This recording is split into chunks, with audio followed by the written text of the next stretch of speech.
Yes, we are now streaming live on Facebook. Welcome, everyone. This is Wisdom Dialogues with Hope Johnson. I put the link in there if you'd like to join right now, or if you're watching this later for future ones. If you're watching on Facebook, there's a link there if you'd like to join on the Zoom. Yay. Thank you for joining, everyone.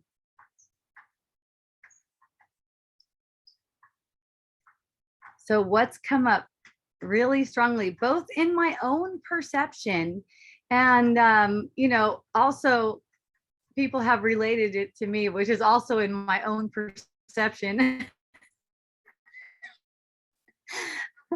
But I mean, as in coming up for me, I've had the experience of it coming up as if it's coming up for me as well, is this sense of I'm not enough. Okay. You know, this sense like I need to be more than what I am. And, you know, it does not matter what the perception is of like how much you do or how much you give of yourself and how much you've improved yourself or any kind of perception like that. It does not matter. That thought occurs to us because it's part of what's used to prop up this world. Okay.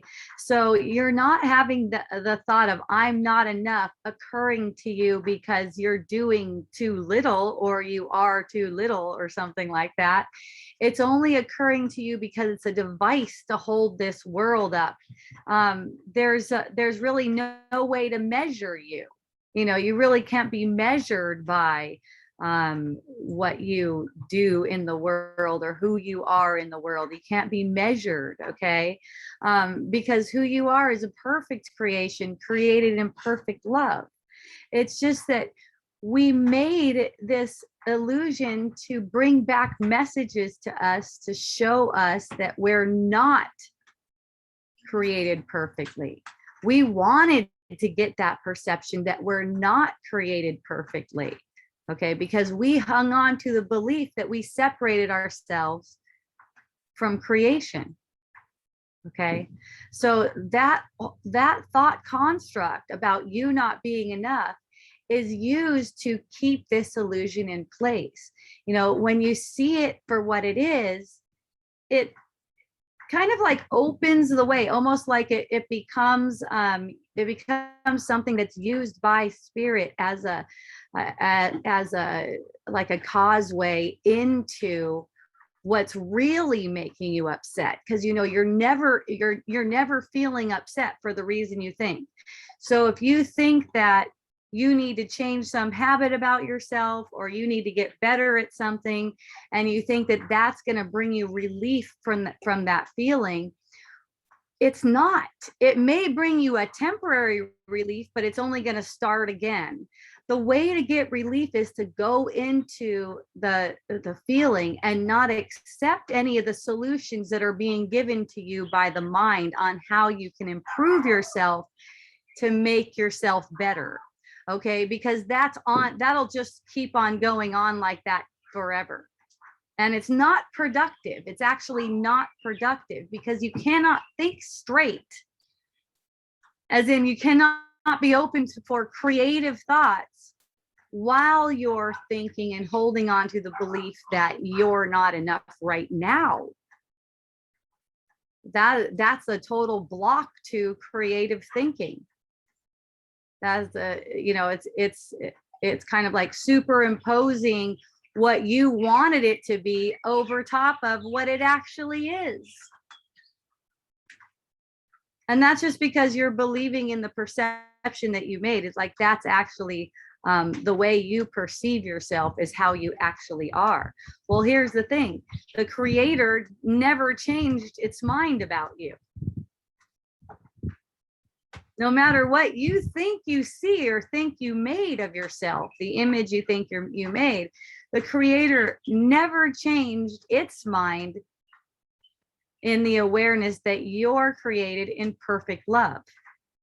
You know, those words aren't needed. They're just pointers, you know, but that's how the creator creates in perfect love, and all creations are eternal. The self that you take yourself to be is a self that you made up. You made it out to be imperfect so that you could get the perception that you actually did separate yourself from your creator. Okay. You know that you didn't. You know that you didn't separate yourself from your creator. That's why you have to go through all these great lengths to make this image of yourself look like it's deficient so you could feel that way and keep projecting that same scenario, that same thought construct that's a foundation of this make-believe world. It's one foundation of this make-believe world. It's like a pillar that it so, you know, I was hearing from a young man, someone who's 19 years old, about how he just gets a feeling all of a sudden come up for him that's like, gosh, I'm not good enough. Something's wrong. And then, you know, he's so insightful. He noticed that while he was entertaining that thought, he couldn't concentrate on the lesson that he was taking in school, that he was taking in college. While he was focused on that, it's like everything else, all the creativity out the window. See? And then for me, it was like 2:30 in the morning. It was I was just hanging out at 2:30 in the morning, and I was like, oh, I feel like smoking a spliff. Oh, okay, interesting. All right, we'll go smoke a spliff. So I'm sitting there smoking a spliff, and all of a sudden I get a rush of I'm not good enough. And I'm like, ooh, interesting. And then I noticed right away what it seems to be about. Like, I'm smoking a spliff, it's 2:30 in the morning. And so that doesn't matter to me. You know, it's like obvious. Okay. Well, that really doesn't matter. And what is this? What is this trying to show me? What is this really trying to show me? And do I want to experience the feeling right now? And, you know, when I allowed myself to experience the feeling, there was all kinds of insight that arose for me. And I wrote about it. If you follow me on Telegram, I wrote about it. I'm going to get that link right now so I can share it with you guys in case you don't have it. It's called Awakening with Hope on Telegram. I'm going to copy that link for you guys. There it is. Copy. So, you know, basically it's a feeling, that feeling of not enough, that's coming from the ego, and it's so that you can experience a deeper love within yourself. It's kind of like a means inward. You know, it's kind of like a means to go inward. So, you know, I got this really sweet message. And basically, you know, that feeling isn't for what you've always thought it was for. It's not for what you've always thought it was for. That feeling is for undoing the underlying belief that you separated yourself from creation. That's really what it's meant for. You know, to the ego, it's very valuable for upholding the illusion. So, you know, the loudest voice is going to be the ego, like, yeah, you need to change your ways.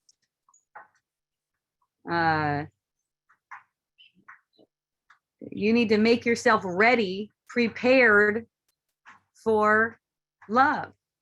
Like, you have to prepare yourself somehow. Like, you're not ready right now. Okay, I'm not ready right now. I'm gonna just sit here and lament myself for not being ready right now. You're always you're always prepared because, you know, you're an extension of the creator. There's nothing that the creator extends or creates that the creator doesn't love perfectly. So it's up to you to learn how to love yourself perfectly. That's all. You know, it's like you're the one that doesn't love perfectly. Okay. And you know that because you feel upset. That's how you know. The image that you made is neutral. That means the person that you think you are, that image, that is neutral. So you are either embracing it with love, you're loving it, or you're condemning it. There's not anything in between.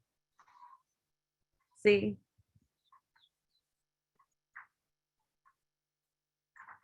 People go, okay, well, how do you love when it looks so bad, this thing that you are?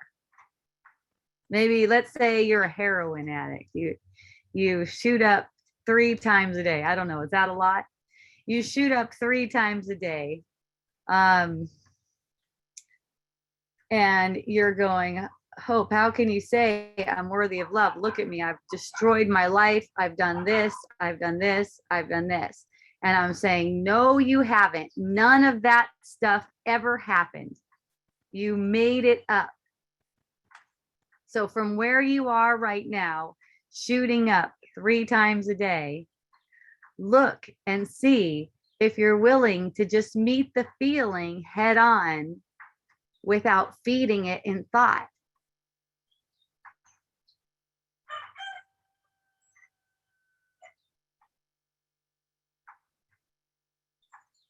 The thing is, you don't have to stop taking heroin to see this. The seeing is the action. That's the action that needs to take place, the seeing.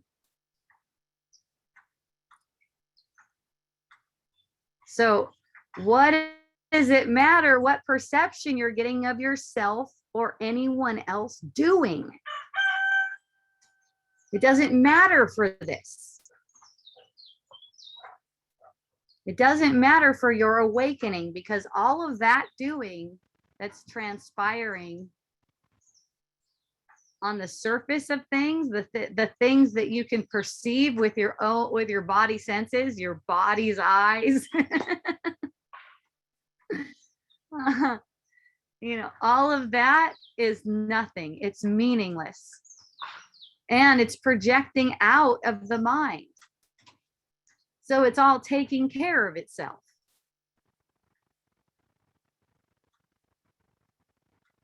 Whatever problems it projects, it also projects the solution.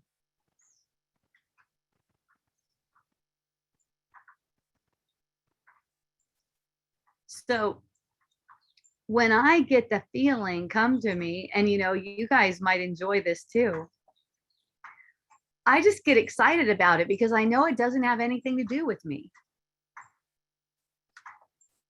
Should I really be sleeping at 2:30 and not smoking a spliff?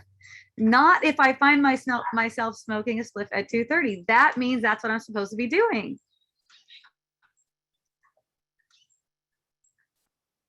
And with the awareness of that, then it's like the thoughts, all the thinking turns into like channeling, more like channeling. And I'm being fed with this beautiful message from the spirit all of a sudden. And then, oh my gosh, when I go and lay down in bed, all of a sudden I can sense where I'm holding all the tension. Like I can get a sense of it. And when I'm having a sense of it and I'm noticing it, it's just releasing. And the whole thing is like beautiful and orgasmic. And I want that for everyone. You don't get it from smoking spliffs. You know, I know lots of people who smoke spliffs. And you don't get it from going to Vipassana meditation. I know a lot of people who have done that too. It's not like doing anything that I've done before. It's just a matter of being open to the spirit's message, the pure spirit's message. Okay, because whenever we're feeling any kind of I'm not good enough, I'm not enough, it's an indication that we've been listening to the ego. So that's why basically withholding love from yourself is the effect of listening to the ego. That's why it's innocent. You guys don't know. You think that's going to get to something better. You know, it's really sweet.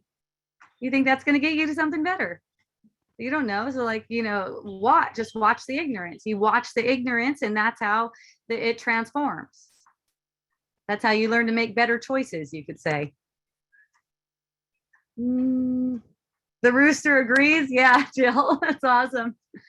The thought that I'm not doing enough comes up at times when I perceive a need to be an activist.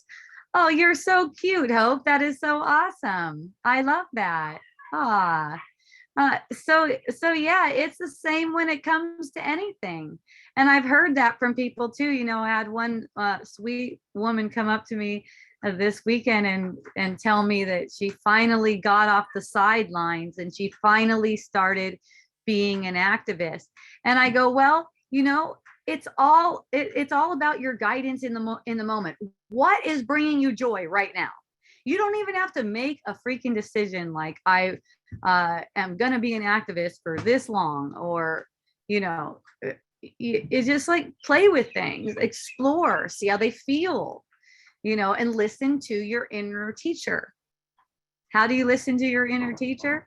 Willingness to surrender thoughts that make you feel like you're not enough. See? Any activism that you do that's coming from the place of I'm not enough is not going to be healing. You're going to have lots of opportunities, but you'll miss the opportunities, and that's why it won't be healing. It'll basically be a waste of time. And whether or not it gets any effects on the surface, that's not even relevant, because it can't get any effects on the surface. Only the mind can do that. So it's like whatever you do find yourself doing, let it be motivated by joy. See? Whatever you do find yourself doing, let that be the motivation. So that's you not choosing what you should do, but you're being open and you're listening for the spirit's guidance so that you can just be a continual beacon of joy and lightness and happiness and basically salvation. See? There's no right or wrong to this. There's no thing that you should be doing. So anyways, the woman that I was communicating with was, then, you know, I saw her get a little bit of release. And then she picked up again with something that was concerning to her. And I saw her start wringing her hands, and I don't even remember what the thing was. It was something about COVID restrictions, but started going like this. And you know, I just took her hands and I held her hands, and I said, okay, see that concern? You feel the concern, you sense the concern. And this is for all of you. Whenever you sense you're concerned about something going on in the world or something, that it's not because of that. So I didn't relate that to that woman. I just let her know, you can release that right now. You can put it right into my hands if you want. It'll go through me directly to the earth. It's not gonna hurt anything. You can just release that right now.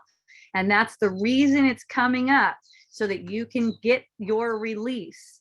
You get your release. That's the healing. That's the healing for the whole world. And so by the time she left, she was so light. All that concern came up and was released.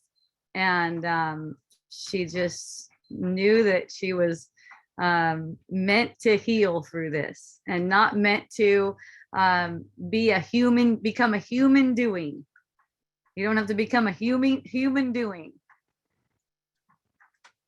See, the real activism can only be in the observation. That's like really, or you could say in the choice. That's another way of saying the same thing, but it's not in the action on the surface, because that doesn't change anything. What you're perceiving on the surface is the past playing out. Okay. What changes things is the choice you're making. What are you willing to observe? Are you willing to observe this illusion as it is? Or do you want to observe it as if it's a reality and you are an object in the reality that you made? See, when you're observing the patterns at play, it's way different than observing as if this is really happening and it's not mental patterns at play. You have a different perspective. It's a very blessed perspective, because then you don't have to fall into any of the tricks that makes you feel stress or tension or upset. Now, just in noticing that you don't have to while you're in it. You don't have to be in it while you're in it. You find yourself in it, you're feeding thoughts that say, oh gosh, I really have to make myself cut down on smoking spliffs, for instance, or I really do have to make myself stop shooting up heroin. The thing is, you make yourself by thinking. And when you think that you're something in the illusion that you can change like that, it sets you up for feeling more and more a failure as you go along.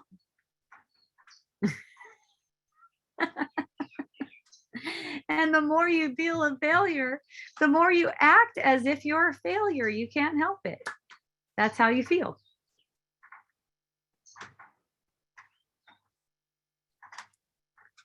And it's all up to you. It isn't up to other people. Like other people, you don't need them to tell you, oh, you're doing so good, you're this, you're that.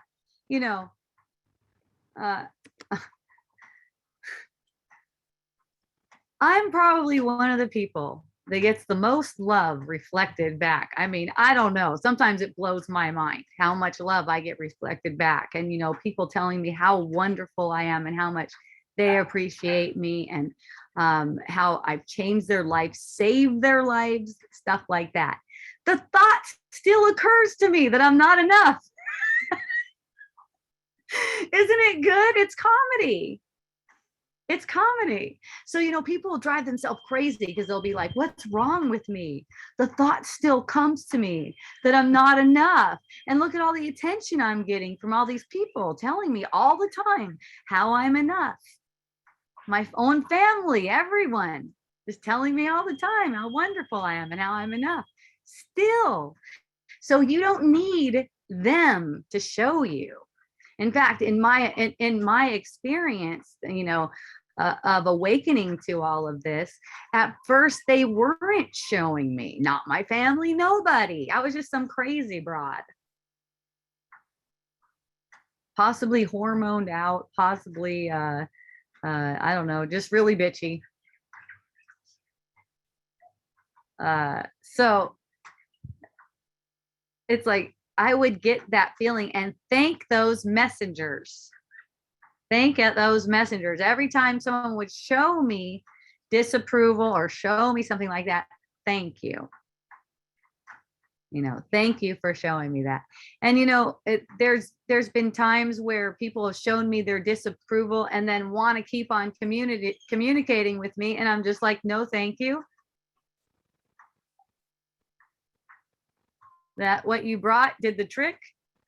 I appreciate you. Thank you for sharing.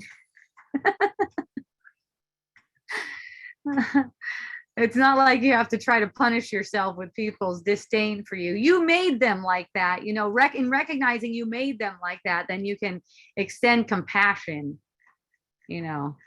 You know, that's like something they're doing for you, showing you that you need compassion for this particular thing. You need compassion right now.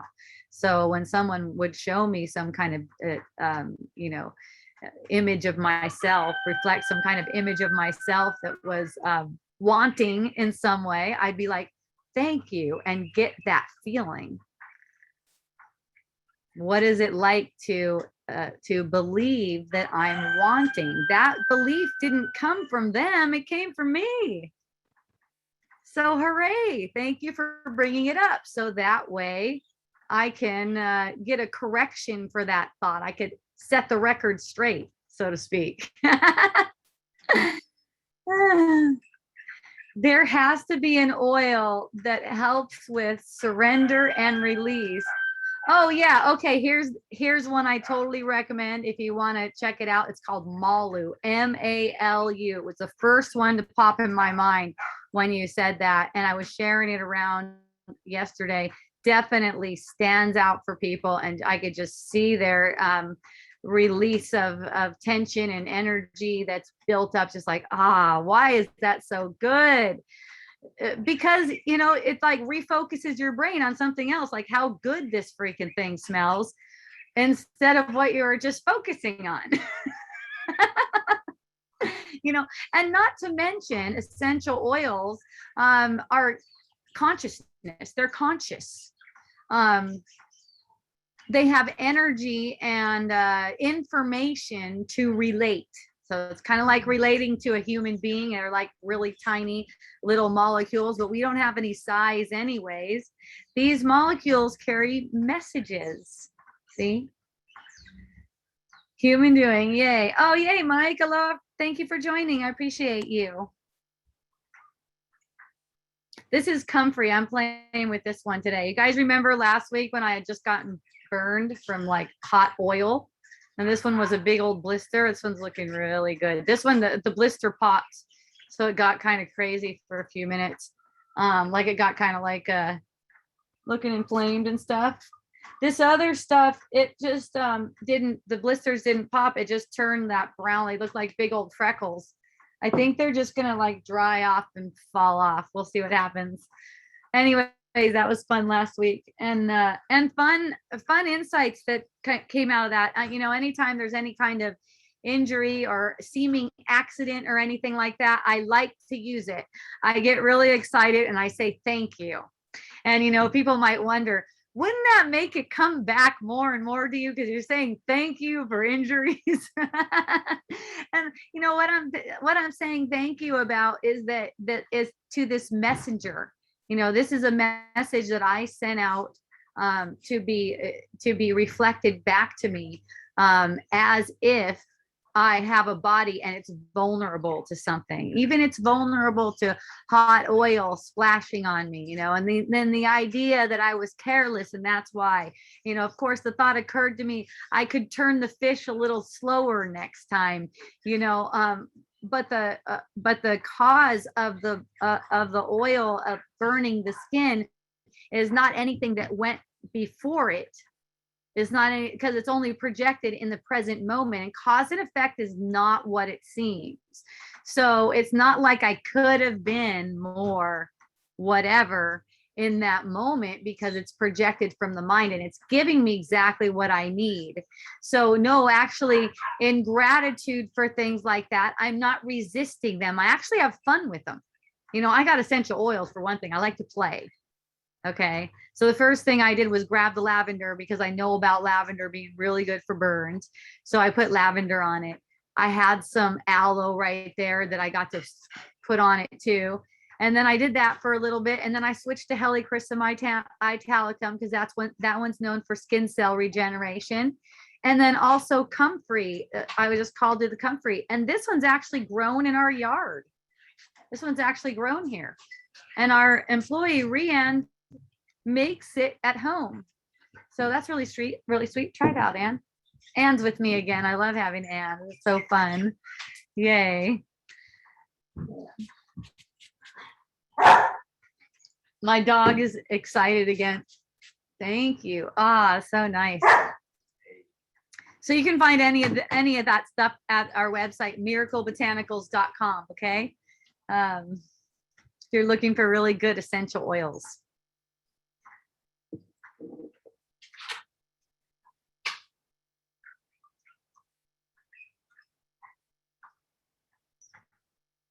I've been hearing stories of people going through some challenges. You know, all challenges are for the ego, of course, and then we could have some more intense manifestations. You know, I heard of one friend who wanted to see her child who was in the hospital, and the child was like, "Mom, I really want you. I want you to come," and stuff, and she wasn't feeling well, and the mom had to get a vaccine, quote unquote vaccine. I don't know how many of you believe it's a vaccine, whatever, it doesn't matter, to get that thing. So, you know, and it was completely against her conscience to get it, but she went ahead and got it anyways because she wanted to be with her daughter in the hospital. And, you know, this is from someone who's a community member here in Bahia area where I stay. And it's really interesting because when I had the experience of that story, all of a sudden I could embody being that person. I could just automatically embody being that in that situation because I could just feel it. You know, I'm so sensitive to these energies. It's all mental energy. So I could sense how that feels like in my body's energy field. You know, I had no way saying I know exactly how she feels because she's perceiving from a completely different set of concepts and values and who knows what else. We all are.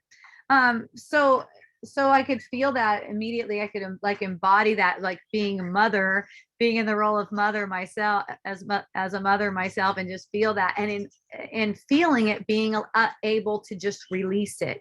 So do you see, you guys, how all of this stuff is making lots of opportunities for healing what we thought we wanted? Okay, we don't say we want it like this anymore. You know, it's like, okay, we wanted it like this, and now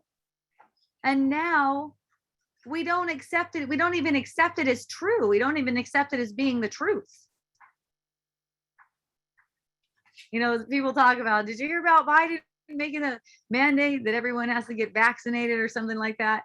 And it's like that kind of stuff just doesn't have any meaning. It really has no meaning. It's like people giving it meaning, making it into something. It's got no meaning. You know, whoever wants to have a business that makes people get a vaccine, you know, that's their prerogative. Whoever wants to have a business and no one get good, that's their prerogative. If lawsuits come about that too, that's their prerogative. That's all good. You know, if I'm filing a lawsuit against it, it's my prerogative. It's all good.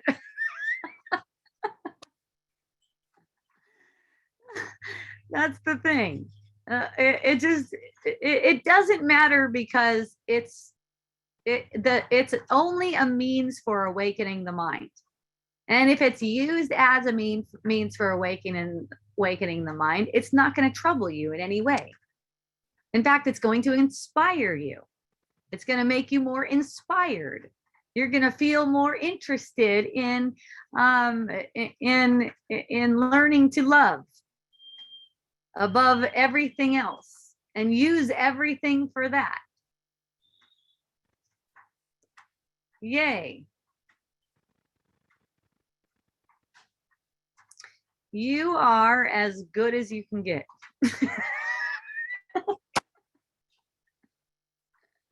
In case you didn't realize, you are as good as you can get. And you're unchanging. So the changeful one that you made, you're just working on holding that up as the reason that you're not good. Isn't that fun? Yeah, it's insane. I know. Okay, Niall, let's answer it. I'm going to see what happens when I click answer live. Answer live. You would like to answer the question live. Okay. I don't know what that does. Holy shit, it went to answered. Okay. I get triggered by my stupid landlord and workers. A fixed project that was supposed to be a week now will be 3 months. The worst part is he asks me every day that I see him, "Good morning, how are you?" I want to reply, "Terrible, asshole. Your incompetence makes me not want to be home because of the noise. Fuck off." Can I reply this, or what is being asked of me here? You know, when it comes to can you reply that, it's not up to you. It's not up to me. If that's going to come out, it's going to come out out of your mouth. The fact that it's coming out of your mind is awesome because it's showing that you are using him to distract yourself from what's really bothering you.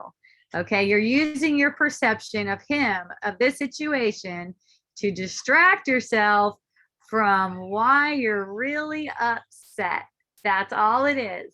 So take the situation, look at how you're feeling. Good morning, how are you? Watch with curiosity whatever it is that comes out of your mouth, because you do not have a choice in that. And also watch what's projecting from your mind. Now notice how you feel. Let the projection go.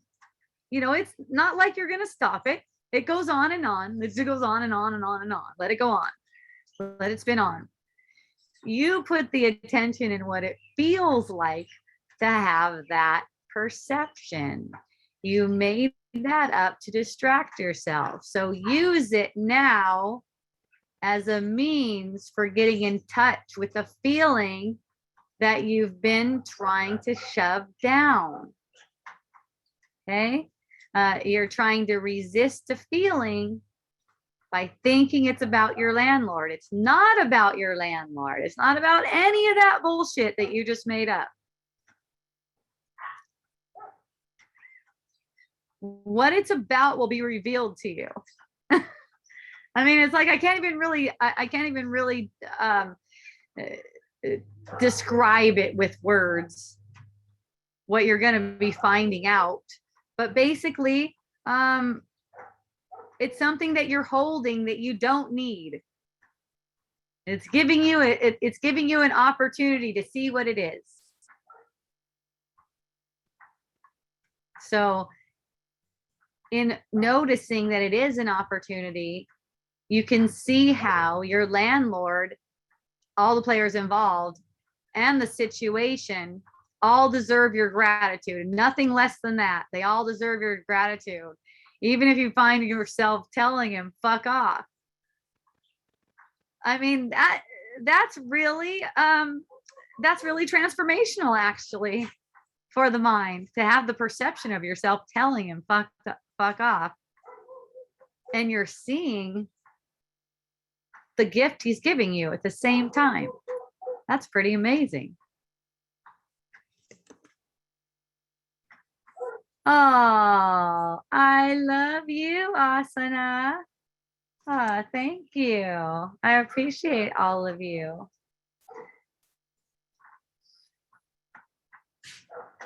And the other thing about that is that you're speaking to yourself. Terrible, asshole. Your incompetence makes me not want to be home because of the noise. Fuck off.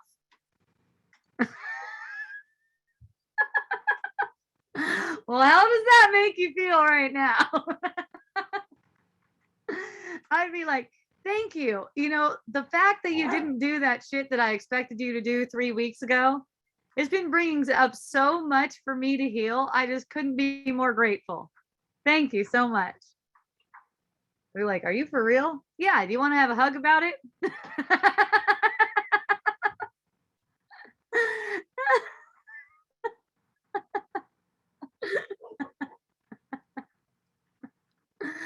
I mean, if I find myself going and renting at another place, of course, it's not personal or anything like that. It's just that I require a certain amount of maintenance, I require a certain amount of maintenance wherever I stay. So that's that.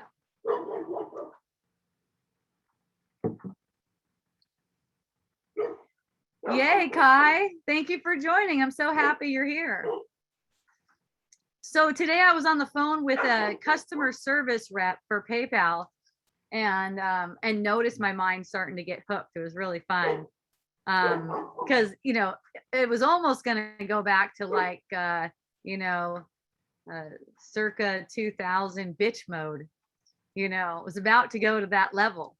The person kept on telling me to upload my document on the screen that I was looking at. And I was like, okay, this screen doesn't have any option to upload a document.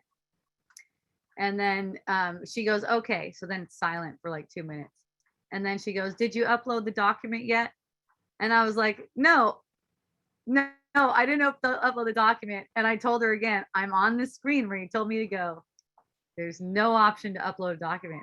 So then that happens a third time. And I feel myself get so triggered. She goes, so did you upload the document yet?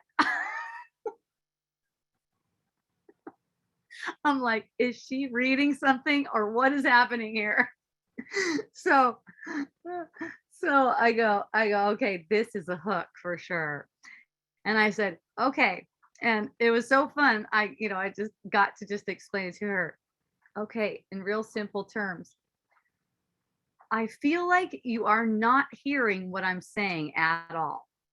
And she's like, oh, really? And I said, yeah, because I told you the same thing 2 other times. And you keep on waiting a couple minutes and then asking me if I uploaded the document. And then she goes, oh, well, please help me understand. And I said, okay, here's the deal. And I explained it to her again. She's like, oh, okay. Oh, sorry about that. You know, here, let me help you out. Let me give you a link. Right. And it was just like, it was just so peaceful. It was so, you know, oh yeah. Oh, duh. Like maybe she's on more than one call at a time or something. I don't know. The 2 minutes goes by and she's like, did you upload the document? No, I was on hold for you to find me a way to upload the document. So yeah, I could feel my pattern, that as I've experienced it, you know, up until, you know, more recently. And again, at this point is that, you know, I would lash out at a person like that and make them feel this small for not being able to understand what I'm saying and get it right, especially after, you know, now it's the 3rd time, you know. And I just like really got in touch with that aspect and just like thanking it, thanking. It's like we don't have to resist what we perceive as our darkness or our dark side of ourselves. It's really an embrace. It's like, oh, there she is, man. She's ready to tear this bitch up. She's ready to put her in her place and get a supervisor on the phone. You know, and just the sense of being released from that is so delicious. That's the thing. And it's so lovely. And then we can, you know, it's like I bring it to the surface what's going on. I can bring to the surface what's going on, what kind of misunderstanding we seem to be having or something. But then there's no hard feelings. I didn't sense any hard feelings about it. It was like, it's just kind of like, oh shit, my bad. You know, not like you're supposed to be this for me or something like that. I'm glad, Jill. I'm glad you're laughing. I love laughter. I don't know. Those of you who know me probably know I love to laugh, and especially during wisdom dialogues, I love laughter. I love it when people start laughing because I know it helps the concepts to kind of go deeper. You know, the laughter is relaxing. It's a relaxation. Okay. And then in that relaxation, you can kind of slip by that aspect of the ego that's saying, you need to get this. Right. Because if you have that kind of pressure on yourself, like you need to get this. I mean, I might even say something like this. This is very important right now or something like that. Don't take it as you need to get this. You do not need to get anything any sooner than when you get it. And actually, the idea that you need to get something is pushing away, resisting getting it. Isn't that so good? Yes, my ego is asking, is this a practice that you might get better at, or just deal with it as it comes? Yeah, you could say that it's a practice. Like, like for me, I like to have yoga practice, physical yoga practice just about every day. I'm into it. Just because I get that space, there's that space where I'm entirely focused on the sensation and the breath, and the pose, the exercise, and I'm noticing thoughts that arise, and it's like, nope, not right now. I'm focused on this right now. So I'm noticing thoughts arise and letting them pass. And for people who have had the experience of doing yoga and they haven't had it like that, where they're really like, in a meditative state during yoga, basically all it comes down to, and any time, it doesn't have to be yoga, it could be sitting still, it could be riding a bike, it could be any kind of rote kind of exercise that or strenuous exercise that really draws your focus into the physical sensations. Okay. With that willingness to draw your focus into the physical sensation, that yoga practice for me is like a practice for the whole rest of the day and night. When thoughts are occurring to me, and noticing, kind of like, discerning, are those useful? I'll tell you what, 99.9% of them are not. They're not useful. We're not even asking if they're useful. See, and it definitely, from my point of view, it has helped with focusing. And that's the thing. It's like our power is our awareness and our observation. Where are we focusing our awareness? So are we focusing it on the illusion as if that illusion is true, or are we seeing from another perspective, from a higher perspective, or at least asking for that perspective? That really has the same value. When you're asking for that perspective, the seeing is guaranteed. It's guaranteed. The trouble is that people don't particularly ask for the spirit's perspective on things, because they believe that their perspective on it is correct. That's all. Even though it's upsetting to them, they're believing that their perspective is correct. So it's that arrogance doesn't allow the spirit's perspective to even be made known. It seems like the only perspective that you have is the one that you can have, is the one that you are perceiving right now. But you can always get a different interpretation until you're completely released of this world. Someone asked me, do we ever heal? And I go, well, we're never unhealed in the first place. We're never unhealed. The healing is for this misperception, this misbelief. We never changed. So we're not unhealed either. We're changeless. That means we can't be unhealed. The healing is for this errant thought. And as soon as that thought is healed, then there's nothing to heal. Healing is only for illusions. Once the veil of illusion is lifted for good, then there's nothing left to heal. But we then have never needed healing. No one that needs healing, even if they seem to be suffering like crazy. They do not need healing. In fact, when you have the perception of them suffering, that's something that you gave yourself so that you can use an opportunity to heal the misbelief. The misbelief that's in your mind. Okay?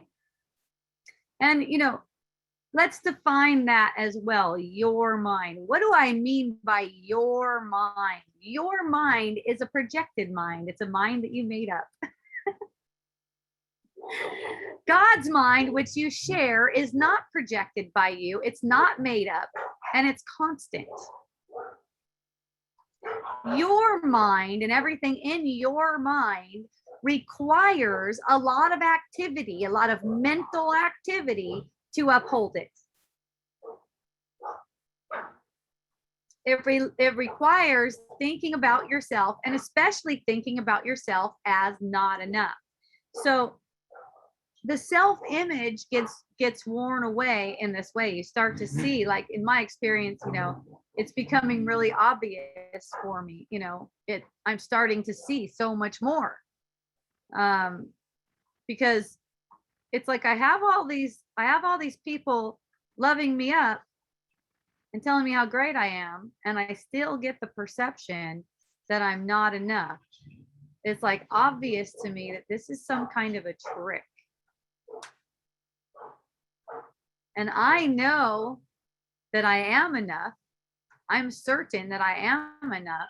So I can see that it's a trick. And in not buying into the trick, it uplifts everyone. It opens that door for everyone.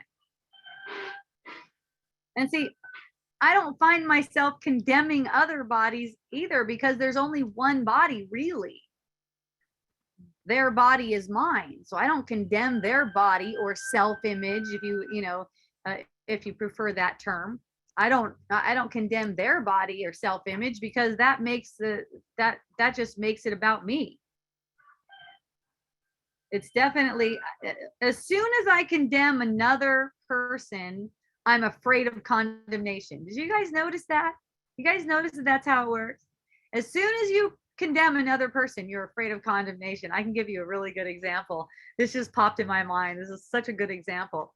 Okay, so I was 21 and I was working over at the Colorado Bell, over in Laughlin, over there on the river, this one that I went to visit recently, on the river in Nevada, border of Arizona. Okay. And I had just become a cocktail waitress there. And it was really interesting how the cocktailing worked, because it was all free drinks. So we walk around and we say cocktails, cocktails, cocktails. And we write down on our pad of paper what cocktails they're ordering, and some kind of notation to try to remember where they were or what they look like, maybe like a notation about their shirt or something like that. So our notes were only for us. Once we got up to the bartender, we would call it in to the bartender. The bartender was always like kind of like a prima donna. That's how the casinos are run. Bartenders, prima donnas. If they don't like the way you call in your drinks, they can withhold service from you, which is basically withholding services from the customers of the casino. But it didn't matter. They were just like prima donnas of the thing. So you call it in. You needed to call it in a certain order. So what we would do, or what I was trained to do, and what really resonated for me, was to write it in order, so I didn't have to jump around with my eyeballs, right? Calling it in. So I was on a bus, because you have to take a bus from the employee parking lot to the casino. I was on a bus and I was sitting next to a bartender. And the bartender started telling me how I'm good at calling in drinks. And then he started talking about how stupid some of the waitresses are, because they don't know how to call in drinks. And I started to feel like really proud of myself, and kind of like and kind of like, yeah, well, said, I forgot what it was, but I'm sure I said something that was really positive about myself, why I'm so skilled and I can know how to do that. So, I'm going in there, I'm feeling all good, because I'm better than all the other waitresses that can't call in their drinks properly, right? And then I go to call in my drinks, and it's the same bartender that I was sitting on the bus with. I go to call in my drinks, and then I call in my drinks too fast, because I'm like so confident, and I'm calling him in too fast. He's like, "That's too fast. You got to slow down."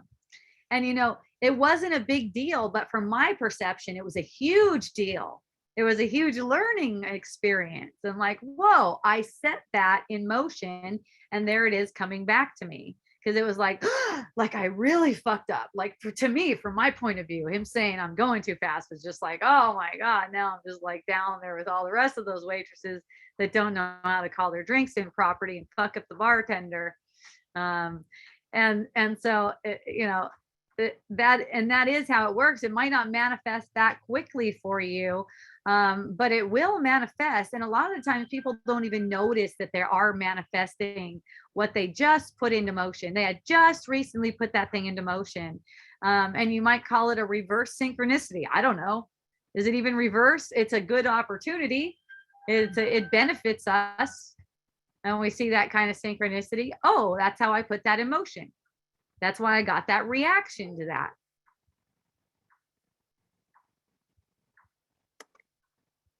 Checking in on you guys, making sure you don't have questions. You don't have more questions and stuff. Okay, you don't. Thank you for listening. Thank you for watching. I appreciate you.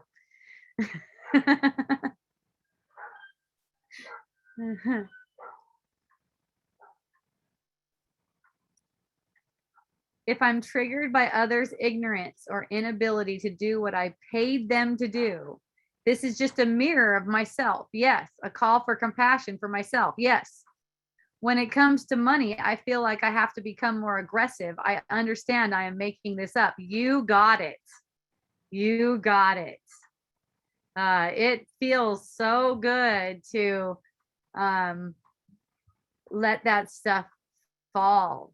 And, I like to distinguish between assertive and aggressive. I actually love getting assertive.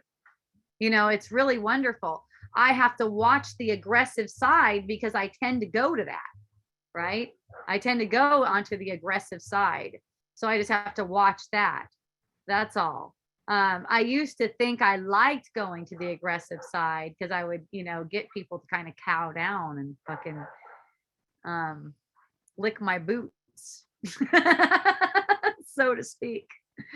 But I love to get assertive. Someone tells me, like in my business, hey, we're not getting the response we need out of FedEx. We're not getting our free FedEx supplies that we need to do our work. And I'm like, oh, that sounds like a job for me. I love that job.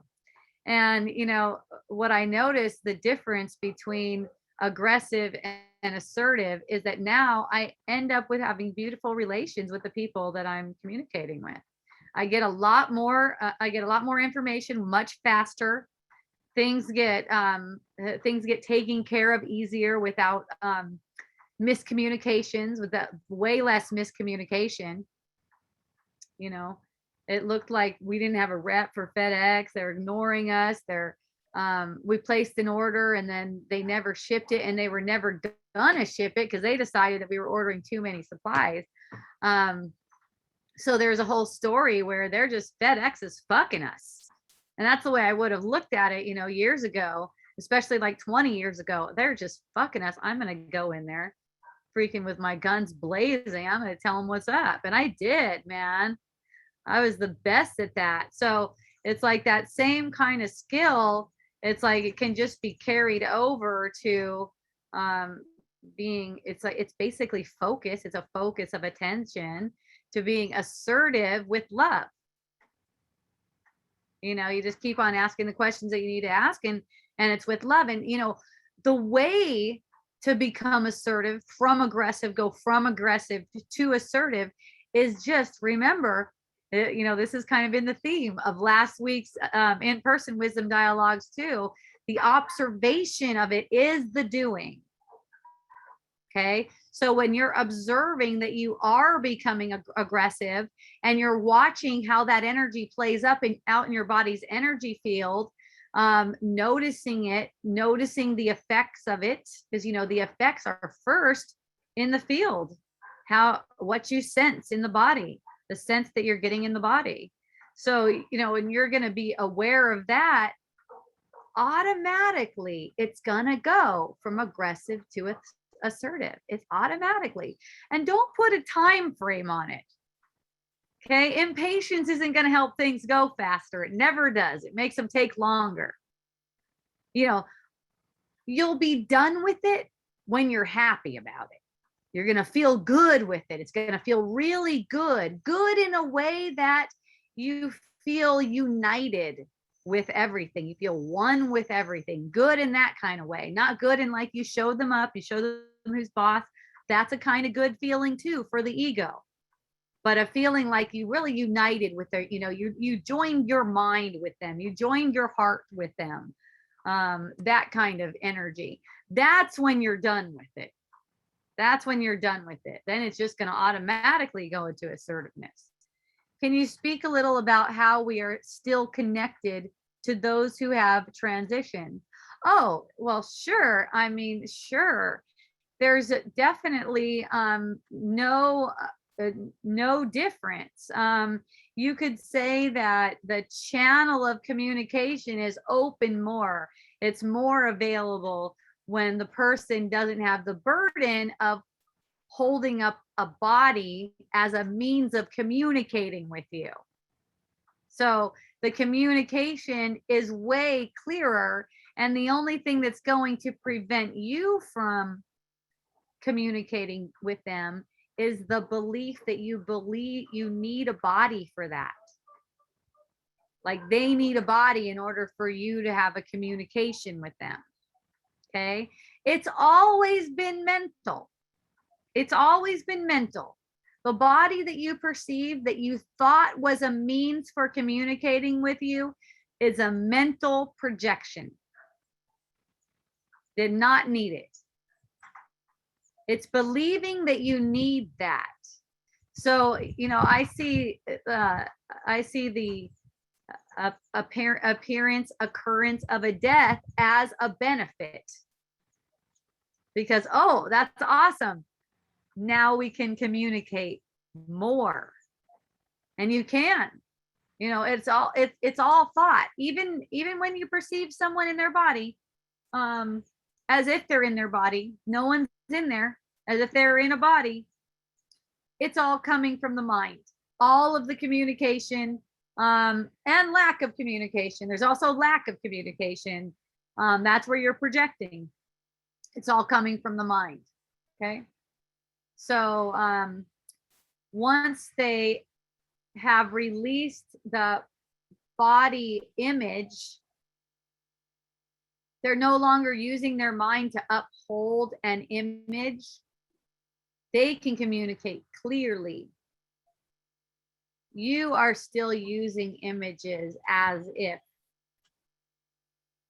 So you always, it's even more than connected. It's even more than connected, because connected is saying that like it's two parts. It's not really like two parts. That's something that we can conceive in, in separation. And, it's one way to get closer to what our relationship is. But there's actually no separation between us. We're not two parts of a whole. We are the whole. We're an extension of that whole. We're not parts of it.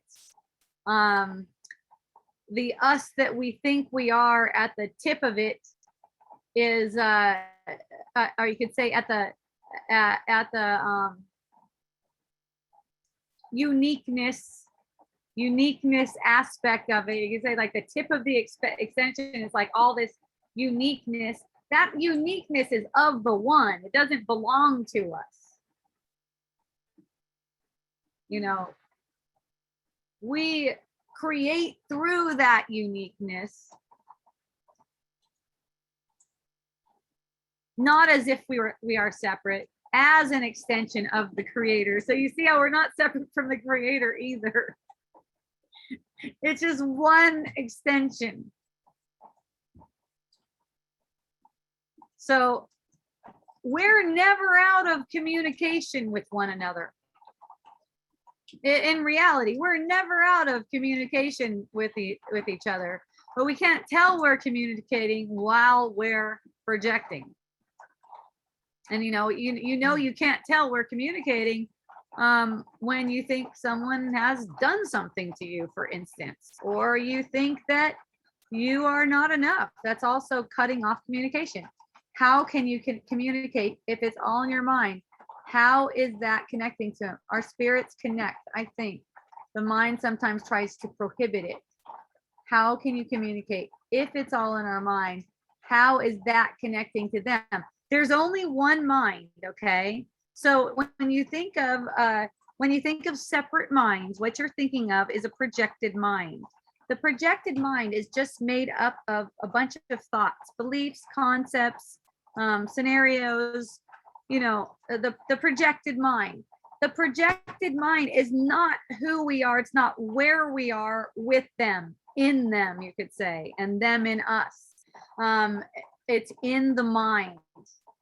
So as we're projecting, as we're projecting, we are making it as if they are separate from us. And that's why we cannot communicate as we're projecting. Okay. So what I mean by that is the projecting itself as if you need that body to communicate, as if you're a part of the whole. See that just kind of opening your perception a little bit here, to see that there's no separation at all, not even as a part of the whole, but like actually in each other.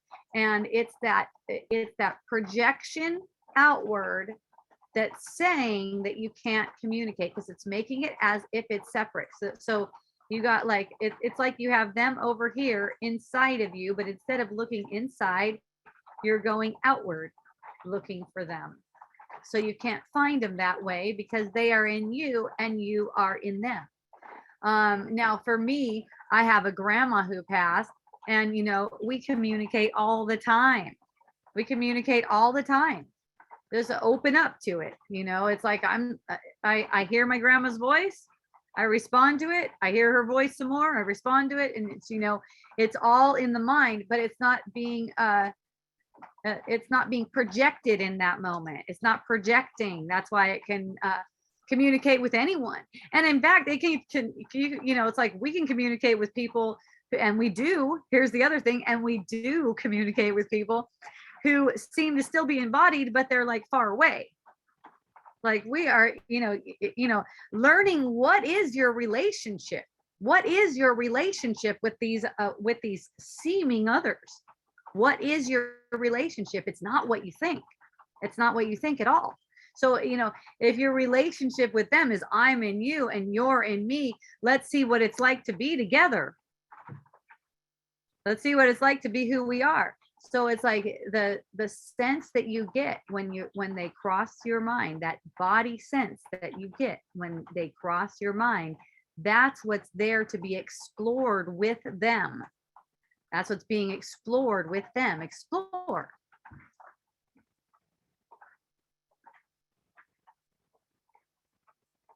I'll open to being aware of my son's presence. Okay, here's one easy thing. He is there. And one way to demonstrate that you have faith that he's there is to just say hello to him. Aloha, like right in your mind or out loud or whatever. And and just like and then just pay attention to how you feel. It's not like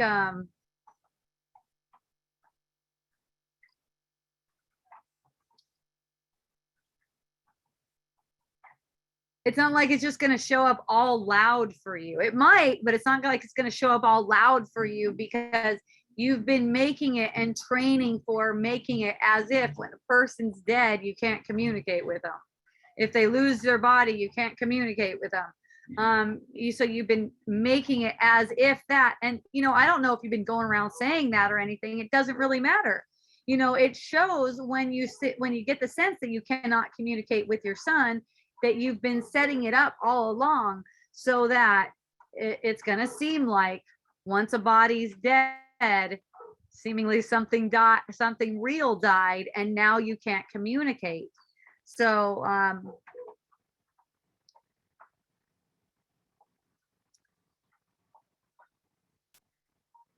it's kind of like little by little. That's why it's kind of like aloha, whatever your son's, my son, aloha, my son, or their name or whatever. I love you.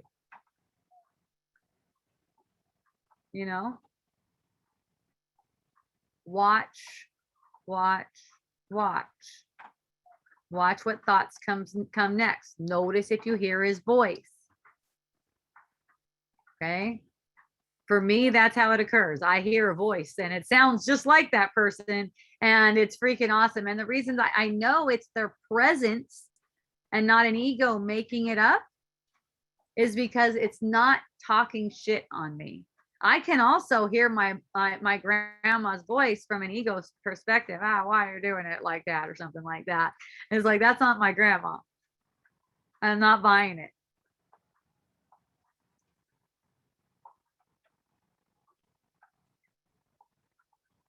If you get the sense, and this is dead or alive, son, dead or alive. Oh, mom, this is so terrible. Everything's so terrible. What you did was so terrible. I hate this, or whatever. That's not your child. I would tell people, and people would say the things that my daughter was saying. My daughter was running around saying, I was like, she's just kidding. That's kidding. Okay, none of that stuff means anything. They're just kidding. Dead or alive, doesn't matter. Just don't buy that. And that's how you help them too. You know, because you're not buying into that they're really going through something that's challenging for them. Yes, it's challenging for the ego, and it may seem like it's a really hard time for them, but you know what? If you're perceiving it, that is 100% for you to see the healing, allow the healing to be. Okay. Many years ago, I lost someone, and my mind's projection probably was to never think, oh, protection. Nope, you got that right. Many years ago, I lost someone, and my mind's protection was to never think of them again. Yeah, I could see that. Yeah, we're good at that, aren't we? Oh my gosh. I remember, one of the very first ways I protected my mind was when I was 11 years old. And it occurred to me that this world was completely meaningless. I was like, I don't want to I don't want to think. No. I'm covering that up. All of a sudden, I was just laying there. I was looking at the stars, and my mind started going out into outer space. And all of a sudden, I got this perspective. And I was like, no, just don't think of that ever. But I thought about it again. Eventually. Something about communication without words being spoken feels good. Words are so limited. Yeah, for sure. It all comes down to the feeling. I love it. Yeah, it all comes down to the feeling. I mean, it really, like, if you hear the voice, or you think you hear the voice of one of your loved ones, just because it sounds like their voice, it may or may not be them, because they are not as you see them. They are 100% loving and supportive of you, and sweet and kind. Okay, so whether their body seems, again, dead or alive, it's the feeling. That's the reality. Okay, that's what it is. That's them. And whenever we perceive them as not themselves, we made that up. And that was the energy I was holding with my daughter too. Is like, I'm making this up. I need this for some reason. And people would go, well, don't you want her to come back to being herself? And I go, no, she is herself. I just don't see her clearly. She is herself. She's always herself. I'm the one who doesn't see her clearly. I don't want anything to change from outside of myself. I'm using it to change my perception. And then when I was ready, she got off the wild train that she was on. That's all, when I was ready. And no judgment on how long it takes me to be ready. Nope, not at all. My resistance to anything Christ related. All my family are Jesus freaks. What do I do with it? The irony is I sleep with a Bible next to me, but I just can't stand Christianity. It makes my stomach turn when someone sends me Bible related things. Yeah, well, and I know you think you got really good reasons for that. I know some of your stories, And I know you think you got really good reasons, and a reasonable person of the world would say that you have a really good reason to hate anything Christ, okay? Um, this is one of my friends who's gone, who was in the same kind of cult I was in, actually the same exact cult I was in as a kid growing up in that. And some people have some intense stories. Um, and a lot of people do, especially around my age and that generation and everything like that. um the thing is, it's not a good justification, it's not a valid justification, and I know that. I'm just like letting everyone know, I know you're on this. It's not a valid justification for resisting Christ. It's not a valid justification for um feeling annoyed or angry or irritated whenever someone gives you Bible related things. That sense is actually for healing, just like any other sense, just like with the neighbor. It comes down, generalize the whole thing. It's for healing. Wow, I'm feeling resistance to that. Watch the resistance. Don't follow the thoughts about it. Just watch the resistance. Don't think you're justified in resisting. Just watch the resistance. See? So, if you're watching the resistance play out, you're gonna see that you're withholding compassion from yourself, and you're gonna start to feel gratitude for the people who are giving you these opportunities. All of these triggers for you are opportunities. So you're gonna feel grateful. When you feel grateful for them, then you're communicating. Okay, we're not always communicating. A lot of us are barely ever communicating. Okay, we're projecting. And we're projecting when we think that they're the reason why we feel annoyed right now or irritated. Yay. Is bypassing a real thing? Well, it's not really possible, of course, because it's something that passes. It's an illusion. Okay. At the same time, we can use the illusion for bypassing feelings, which is what we do all the time when we project. That's exactly what projecting is. Projecting, you can just change that to bypassing, because it totally distracts you from what you're feeling. So that would be the bypass, and it is the bypass that we do all the time. It's the same thing as resisting feeling. I don't want to feel that right now, so I'm going to think about how I could make an improvement. I don't want to feel like I'm a fucking loser right now, so I'm going to think about how I can start making a spiritual practice for myself that happens every day. See? Yeah. Do you see how that thought is actually a hook? It's an ego hook. It's a bypass.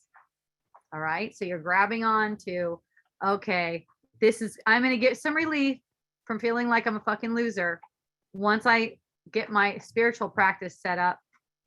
Once I get it all arranged and I'm doing it for, I don't know, 1 or 2 weeks, then I'll feel like, yeah, I'm really okay. I'm getting better. This is a bypass. It's distracting you from the feeling that you need to experience fully in order for healing to happen. It's like this feeling is there of feeling like shit about yourself, and you're just embracing it. You're just loving it. You're not resisting it. You're not fighting it. You're not bypassing it. You're just getting that feeling, and you have a sense of curiosity. What is this for? If I'm still upset, I don't realize what it's for. Once I realize what it's for, it's gonna feel good. Actually, this trigger that's coming up actually feels good when I'm not interpreting it in the way that I'm interpreting it right now. So that's fun.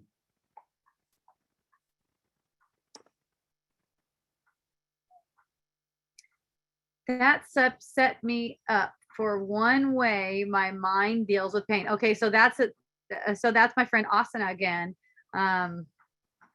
Many years ago, I lost someone, and my mind's protection was to never think of them again. That set me up for one way my mind deals with pain. Yep, it is just to like push it away. That's exactly, and that's bypassing.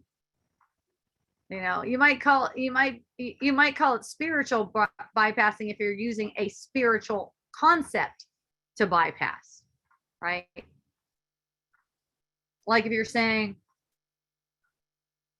oh, it's all one anyways, all of this stuff is meaningless, and you're not really believing that for yourself because you're not getting the feeling, you're not getting the sense when it comes up, when the opportunity comes up to find out for yourself that we all are one and nothing really happens. To find that out for yourself, you have to be present to the feeling. You have to be willing to experience that now. And it was natural back then when we were ignorant of the fact that those feelings were for healing. We're like, oh, I don't want to heal. I don't want to feel that. I'll just cover it up with this over here. And then I don't have to have that pain.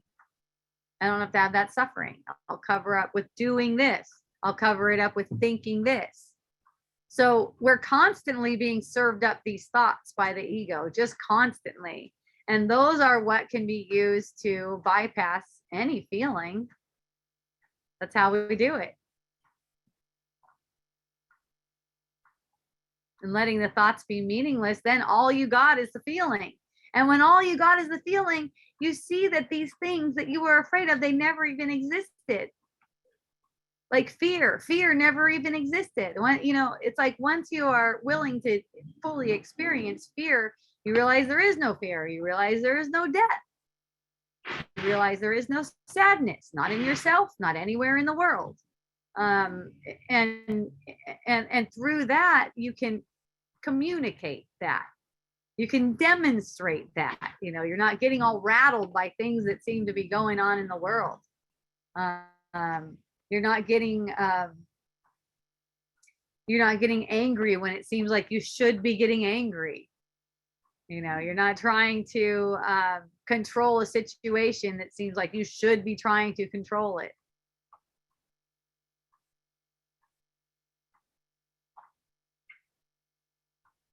But just listening, the guidance is coming. And what the great thing is about listening and just being guided is that you never have to feel like you're even doing anything. It gets done for you. I know it's scary for people. And really what you're coming up against is fear, which doesn't even exist, but you set it up as some defensiveness to make yourself afraid of going there.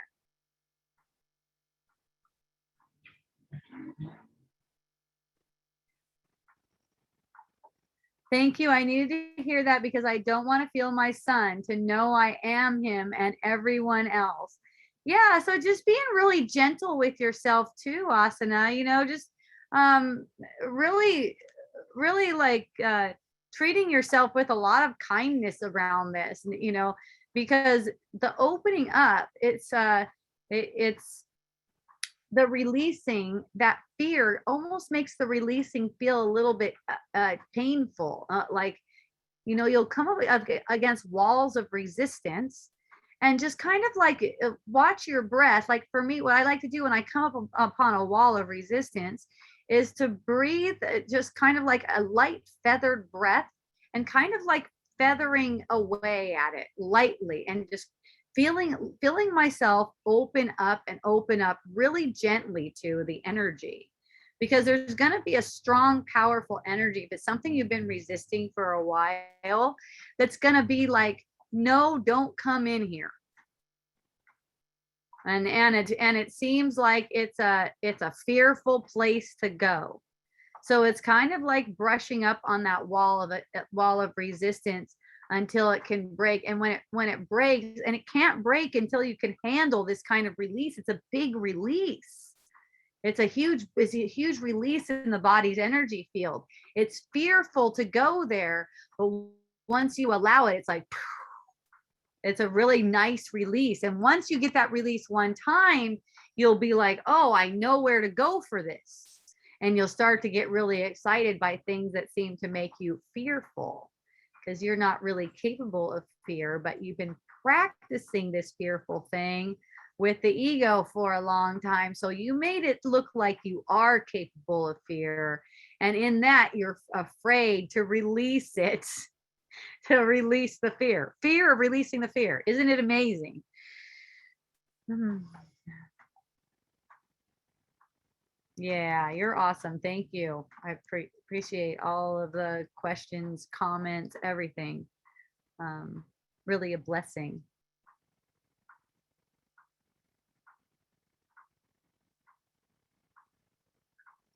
I've been loving and getting super, super stoked about all the division that I perceive in the world.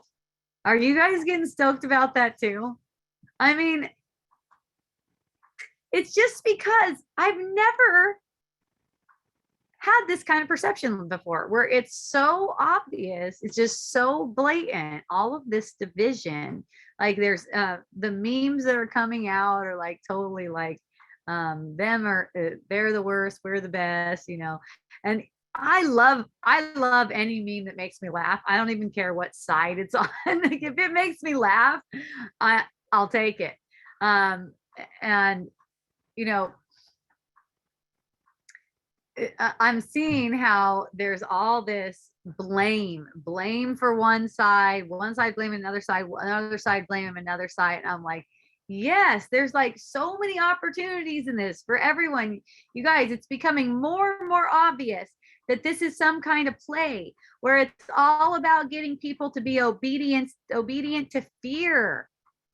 Okay. It's fear of what? Tyranny, fear of unvaccinated people, fear of vaccinated people, fear of hospitals that are kind of like imprisoning people. Yeah, the stories I've been hearing lately about hospitals too from people, it's kind of like, but you know, I've had that kind of perception myself. So maybe people have perceptions where they you know go to hospitals and it's like really really good. They're all free. They could say, no, I don't want that treatment. Yes, I do want that one or whatever. It's not like we're making you do this, you know. But whenever I found myself in a hospital situation where I've checked myself into a hospital, like where I've given birth. I think that's the only time I did it. It was like I was in prison. And it was shown to me too. It was like, hey, yeah, we're not gonna let you take your baby home because we suspect that you're on drugs. I'm like, oh, really? Okay. Um, and, you know, that was my first taste of I guess you would say like medical tyranny, right? And we suspect you're on drugs. Okay, so they have to wait for my daughter to pee, which it takes like another day or something. So I'm without my daughter for a day. And and I'm going, okay, how is it like this? You know, I was already into like the legal field at that time. And I was like, how is it that I'm, you know, subject to that? So it's like throughout my experience, I was just like finding ways to get away from that. Like, you know, by the time I had my third birth, I'm in a midwifery, don't even have a doctor present, no hospital, nothing like that. Don't go for pretty much anything. You know, I don't think I've found myself there except maybe when my son was airlifted there because he got a concussion. Other than that, nope, I don't find myself there.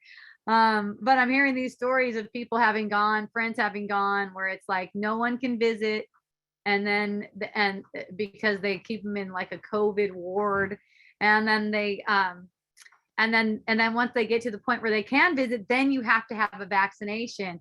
So I'm just like, yes, I mean, all this stuff is coming to the surface where people can see, okay, this is some kind of a system that we set up where we want to control ourselves. We want to try to control ourselves because we think our mind knows better than our spirit. We think our mind can make these rules and make them better. Well, you know, I'm sure I'm not the first one to break it to you, but you know, maybe you didn't hear this before. The only law is love. Okay. And the reason that the only law is love is because that's the only one that works. None of the other laws work. I don't care about seatbelt laws, all your other bullshit laws meant to keep people from getting sick, from getting an accident. It's never going to work. It's never, ever going to work. You know why? It doesn't work that way. People perceive themselves getting in accidents and getting sick because they need to, because they thought they're fearful thoughts. Okay. They were innocent in it, but that's the way this illusion is set up.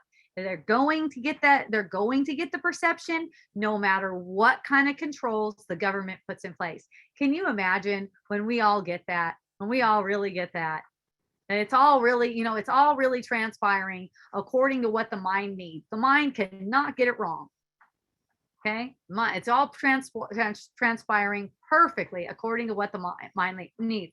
That it cannot get wrong because it can only perfectly project the contents of the mind. So it's always right in that regard. Whatever the mind is projecting, that is exactly the contents of the mind. So it's its own contents. So it's the projected mind's content. So there's nothing to argue about it. There's really just nothing to argue with about it. There's no laws that need to be made to keep people safe and healthy ever. That is not really necessary. It seems necessary only because people believe in the cause and effect that they perceive through their body senses, which is complete insanity. There is no cause and effect in this world. It's not like that. There's only cause and effect in the mind. The cause of any kind of uncomfort, sadness, accident, disease, sickness is fear and nothing else. Okay, so once we come to that realization, we wouldn't accept any kind of laws. We wouldn't be accepting any kind of laws like as if those are meaningful to protect the body. That just sounds silly. It sounds like silliness. Okay. Question regarding guilt of not wanting to help friends in need. They do need it, but then again, they always need it. Okay, that's fun. I'm just not feeling it. Oh, see, you think you need an excuse. You think you need an excuse. You don't.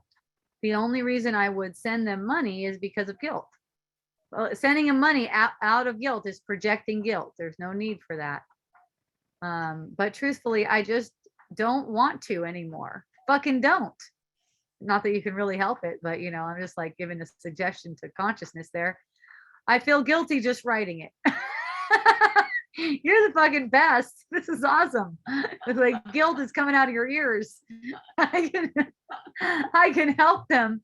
I just don't want to. Am I selfish? Am I a bad friend?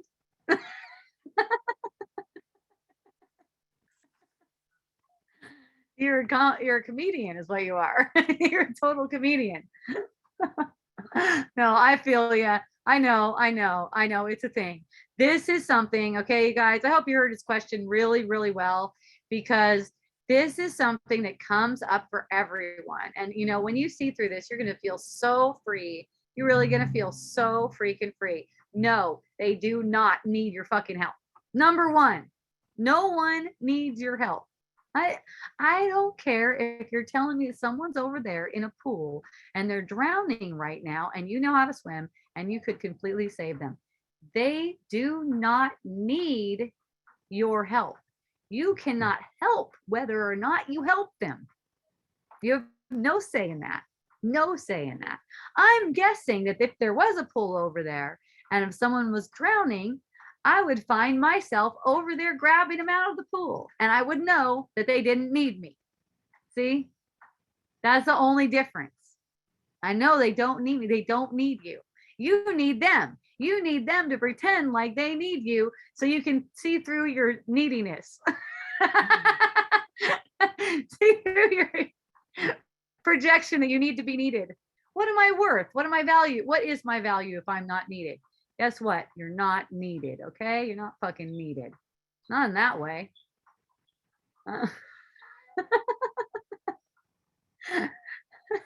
They always need it. Of course they do. You keep on feeding into that shit. I'm just not feeling it.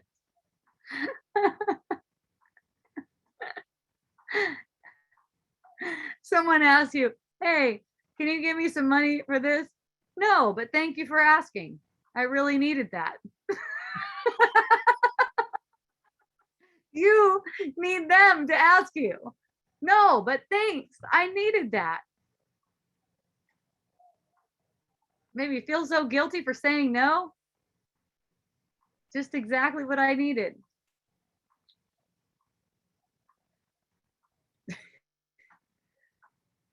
I feel guilty just writing this. It's so good.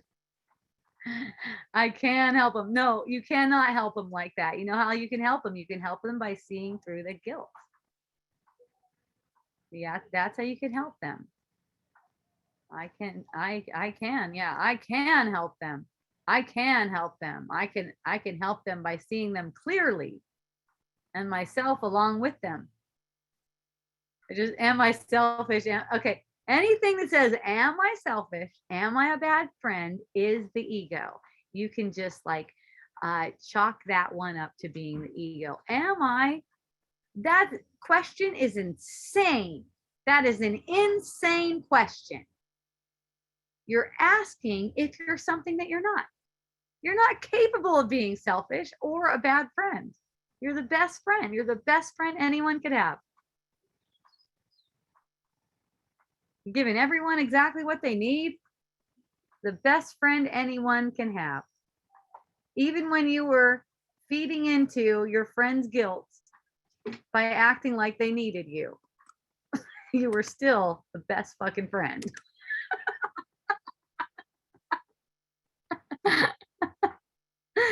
Oh, yay. Oh, I love you, Asuna. Yes, clown world.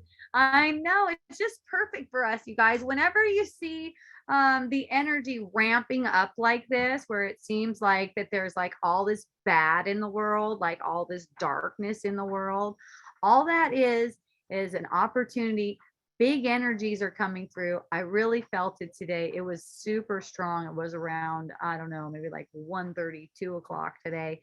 Just like pressure from above, major pressure from above. I'm like, oh, there's one of those waves. These waves are coming in, waves of information. Okay. And these perceptions that trigger an upset feeling in you are opportunities to open up to that information. You guys, there is a major opportunity, series of opportunities going on right now and past Christmas. This is the information that I'm getting that is coming right now. I'm sensing it a lot, and I'm getting the message that it's going like past Christmas, February, March, maybe somewhere around there. And every time we get upset, this is the opportunity. This is where like you can have one of those red flags of alertness come up in your mind. Okay, here's my opportunity. Here's my opportunity to see clearly and to open up to this benevolent energy that's being bestowed on us at this point in time. So we could see through these things. We can finally see through all these ridiculous, insane things that we've propped up to make it as if we're capable of being ruled for one thing, or we're capable of getting sick, or we're capable of death, or we're capable of conflict. Let's see through all that stuff. This is the opportunity. Comedy is on your horizons. Yes, it's a good one. You got it. You got it. That's some funny stuff. Am I selfish? Am I a bad friend? Oh my gosh. Yeah.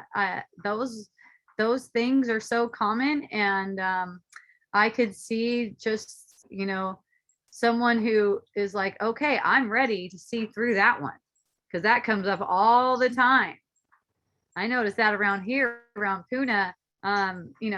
You start getting into the flow, and the Puna flow, there's like all these events. There's pretty much events that go on every day, and all the events could carry with them a sense of obligation. Number one, that you're going to be there. Number two, a lot of them that you're going to bring something, like you're going to actually cook something for it too. Another one, you're going to dress a certain way, right, to go to that thing. Another one, you're going to, well, like if you go to dance, you can't be drinking. No alcohol. Oh no. It's like we set these things up, these obligations up, and like define that as whether you're going to be a good friend to these personal friends, a good friend to the community, a good community member, a good this, a good that. Forget all that. You guys don't need any of that stuff anymore. You do not need that anymore. Get the guilty feeling. That's your way out. Get the guilty feeling. Feel the guilty feeling. Get curious about it. You're not feeling guilty for the reason you think. You're feeling guilty for some existential thought. You're going to see how you're holding things in the illusion. You're holding beliefs to prevent you from seeing through this, from recognizing our oneness and that this is a dream.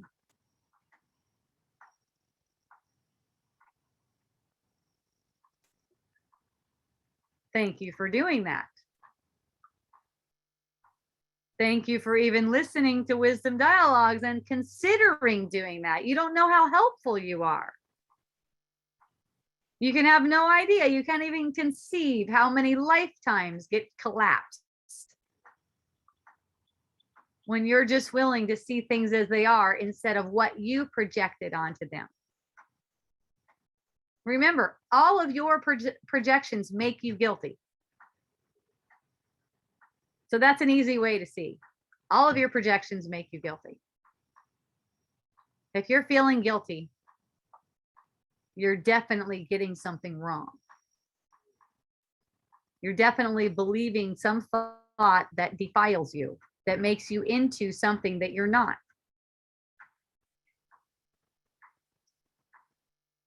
So it depends on you how you would see that.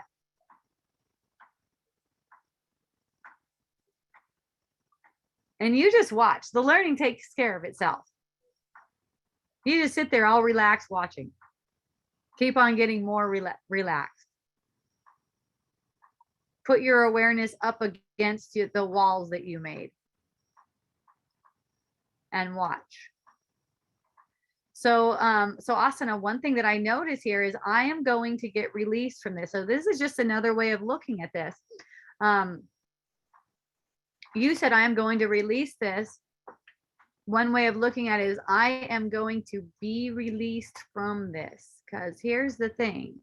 When it's coming up for you, it's not something that you can just go, okay, I'm releasing this. It's something that you have to feel through, and your feeling through it releases you. It releases these thought identities that you had attached to it. It's kind of like it releases it for you. So it's not so much that you're doing anything. Remember, when it comes back to what this whole theme and the theme from in person has been, is that the observation is the action. The observation is the action. That's how you're going to get released from it. If you're trying to release it, that makes it hold to you even more. The release takes place when you're approaching it with a curiosity and a gentleness. Like you're not trying to push yourself too far. You know, you're being gentle with yourself because you are coming up against walls of resistance, and it feels scary to go in there. So that's how you get released from it. It's kind of like it's worn away gradually. And, you know, you might find yourself having some more sudden openings too. That's not going to occur until you're ready, and not in the sense of deserving ready, not in the sense of deserving. It doesn't matter what you've done in the world. This is a kind of readiness that comes from willingness that's gone before, where you've allowed yourself relaxation. So, you know, it might take some observation over time before you'll even allow a little bit of relaxation about it. Just keep on looking in that direction. Keep paying attention to that, because eventually it will open up and you'll notice, oh, that's what that release is that Hope's talking about, where I actually get a release from that intensity, and then it sinks into bliss. And that thought, it just let go of me because I saw that it was meaningless.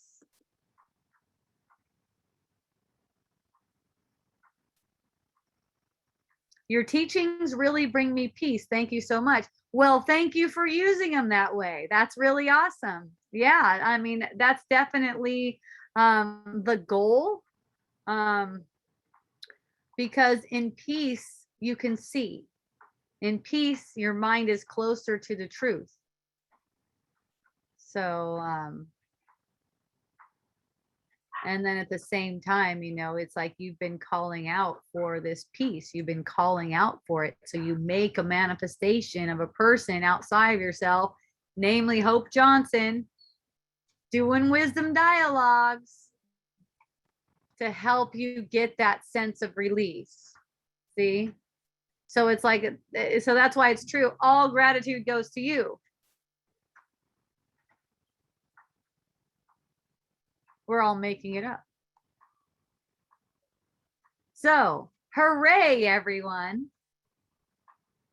I'm feeling quite complete. Am willing to stay for a few more minutes if anyone has any further questions. Thank you, everyone on Facebook. I really appreciate you being on here. I actually don't know. I have no way of knowing like how many people are watching or who's watching or anything, but I do see comments from you guys and I appreciate you. Thank you so much. Yay. Oh, you guys, this is so exciting. I'm going to be speaking at the Freedom Rally this Saturday. What day is today? 13th? Yeah, this weekend, I think it's the 18th or something. I'm going to be speaking at the Freedom Rally in Hilo. That rally is from 12 to 4. I don't know where my slot is, but I'll be there from 12 to 4, loving everyone up. And I might even, if I feel inspired, go to Kukuau afterwards for the discussion with the panelists, because I think that makes me one of the panelists. So we'll see. But I plan on being there 12 to 4. Hilo Kamehameha statue. And I'm giving a spot to speak, which I am super excited about. Yeah. I love connecting with all the activist kind peeps. I really appreciate them. I've developed a new level of appreciation for those who have that calling, especially since having gone through having the calling myself. And nice, really beautiful connections with a lot of people who are also ready for this, ready for awakening from the dream. So I'm super grateful for that, and I can't even express how grateful I am to be invited to speak at a Freedom Rally. Yes, everyone, I love you so much. Asana, oh, yay, you're awesome. Yes, thank you for looking at me like that. I love you, Kai. I love you, everyone. We'll be back again on Monday and in person on Friday at Hawaiian Sanctuary. I love you so much. Mahalo, aloha, and a hui ho.